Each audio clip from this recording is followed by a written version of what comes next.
Hi everybody, welcome again to this new lesson in which we are going to be talking about modal auxiliary verbs. Please everybody join me to discover what is this lesson about. So, lesson 7, modal verbs. But what are modal verbs? They are auxiliary verbs that provide additional and specific meaning to the main verb of the sentence. Modal verbs are sometimes referred to as modal auxiliary verbs because they help other verbs. And here we have the list. Can, could, may, might, must, shall, should, will, and would. But how do we use modals? This is the structure: the subject plus the modal plus the main verb. As an example, Mary could play the piano. As far as you can see, they do not accept conjugation and they do not need other auxiliary verbs. So, look at this form. There is no letter S in singular. There is no auxiliary do or does in the questions, and there is no don't or doesn't in the negative form. Look at these examples. Look at the correct and incorrect form. Example, he can ski. We cannot say he can ski or he can skis. The second example, would you like to come with me? Is totally incorrect if we say, do you would like to come with me? As we said before, we do not need the auxiliary do for questions. And the last example, they can't be serious. It's totally incorrect if we say they can't be serious. As we said before, we don't use the negative don't. Here we have some additional information to the rule of the use of modal auxiliary verbs. We say that modal verbs do not have infinitives or ing forms. That means we can't say to can or canning, to must or musting. Modal verbs are followed by an infinitive without to. Here we have some other examples. She must study, we should have gone the other way, and he could play football in his youth. As you can see, in this case, we're talking about a general ability. Here we have some extra rules in the use of the modal verbs. We say that modal verbs do not have all the tenses. Modal verbs use other verbs to complete these tenses. So we can say that can is completed with be able to, and must is completed with have to. In examples, we say, they can play the piano, or they will be able to play the piano in the future. A second example, you must come early. In the past, we say you have to come early yesterday. But what do they express? They can have more than one meaning depending on the situations. To understand it better, we are going to divide them into 3 categories. Number 1, a single concept modal. It means that they have one meaning.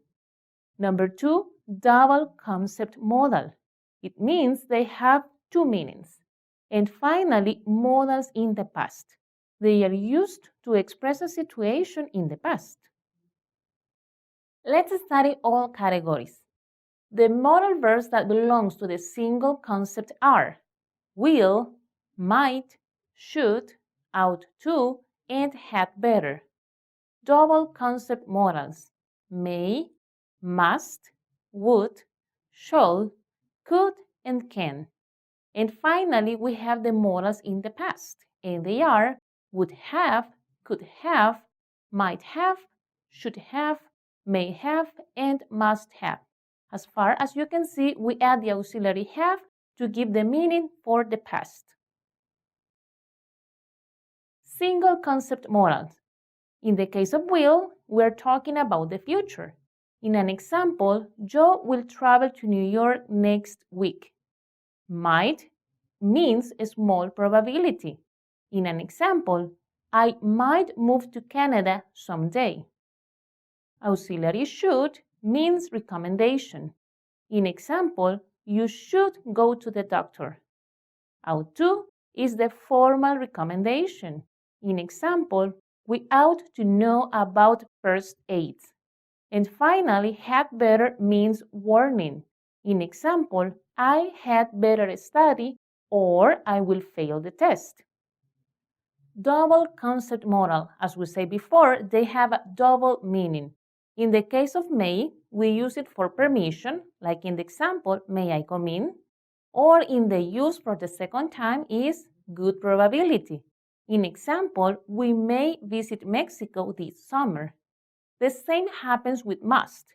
In the use number one means responsibility. In example, everyone must pay taxes. And must also means assumption. In example, she didn't arrive.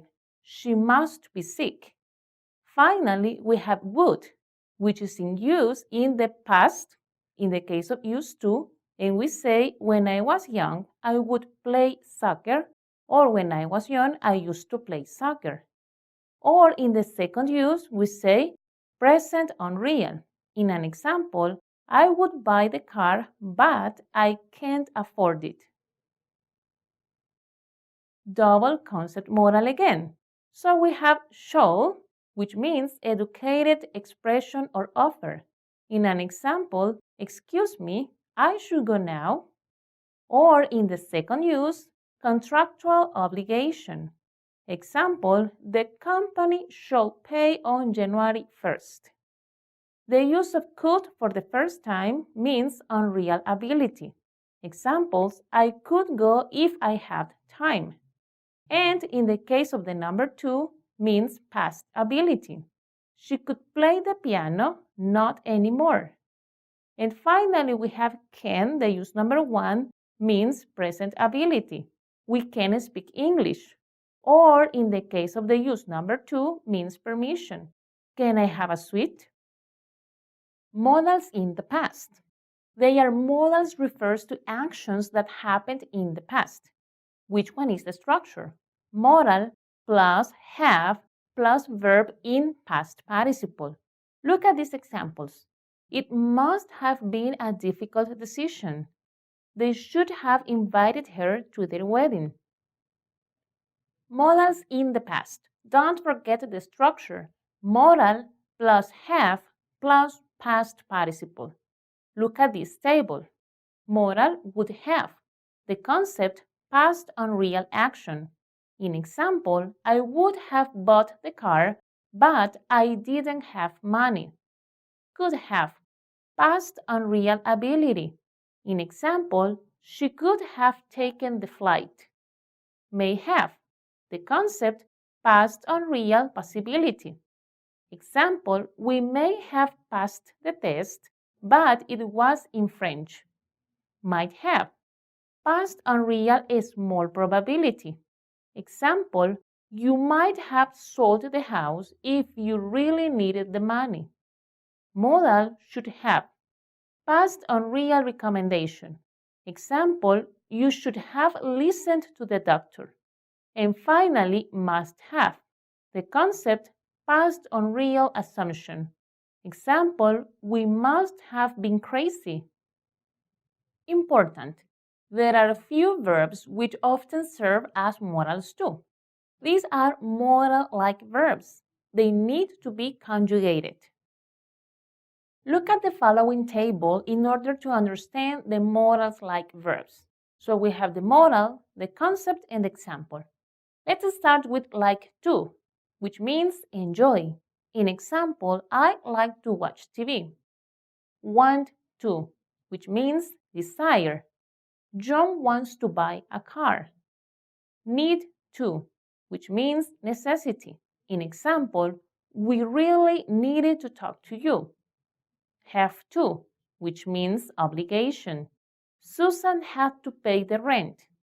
Have got to, which means have to. In example, I've got to go now.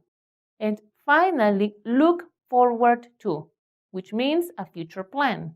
In example, I look forward to seeing you again. Just to finish, please don't forget the following rules. The negative is formed by the addition of not after the modal. In informal spoken English, not is often reduced to the letters N apostrophe T. Modals in affirmative do not have contracted forms, except for will and would. In questions, the modal verbs behave like the auxiliary verbs, do, have, or be. Only one modal verb can be used in a single verb phrase. There is no progressive form for modals. Verbs that share some characteristics with the modals are be able, have to, ought to, and need to. So guys, this has been everything for today. Don't forget that next week we are going to have our lesson number 8. So one more time, for all your attention, thank you very much.